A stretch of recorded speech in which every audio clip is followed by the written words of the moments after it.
Hi, I'm CJ Walker of Home Advantage Renovations. Today I'm at a client's home where I have to replace an old plastic eaves trough and worn fascia board. This is ladder work, and for ladder work what I like to have is a set of standoffs in order to keep the ladder from crushing the eaves trough. Also, ladder standoffs are very handy when it's windy, you're on the roof putting up Christmas lights. It keeps the ladder from falling down.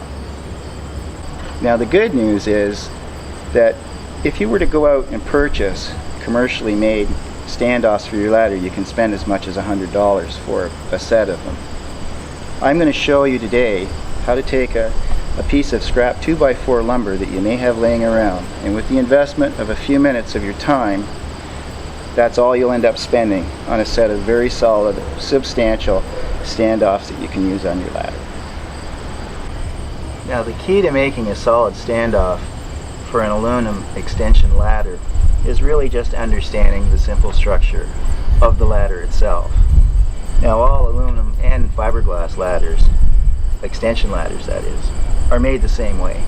They're made of two long U-shaped rails where the rungs are suspended between them. Using the shape of the rail, we can make a solid standoff. So enough of that, let me show you how it's done. Now all we start out with is really a piece of scrap 2x4 material that I had laying around my shop.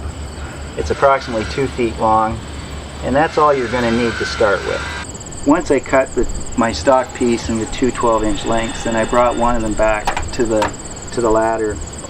I placed it on the ladder so that I maintain the strength at both sides with enough material. I took a magic marker and marked where the channels were underneath.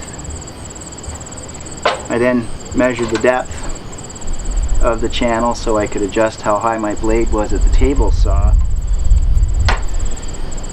And then at the table saw, I clamped my two pieces together with a pair of quick grips.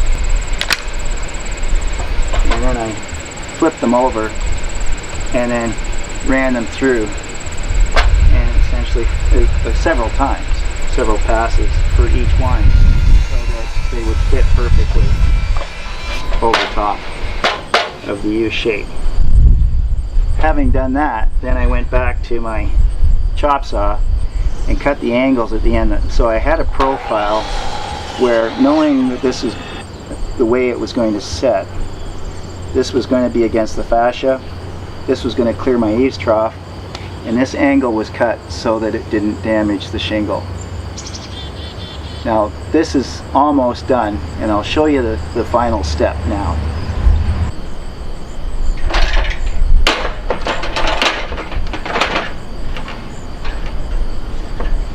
Now what I've done here is I've placed the ladder against the eaves trough, and the eaves trough will vary. Like for my job, it's a certain height off the ground. For your job, every job is going to be a different height off the ground, so the standoffs are going to have to be placed perhaps in a different position on your ladder. As you can see up here, the position that it's sitting is about just above the third rung. So when I take the ladder down and put my standoff on, I'm going to place it just above the third rung. Now that we know where the standoff has got to go on the ladder, we pre-drill a hole in the channel with a proper drill bit so that we can put a wood screw through. Now we place the standoff in the proper spot in the channel, take a wood screw,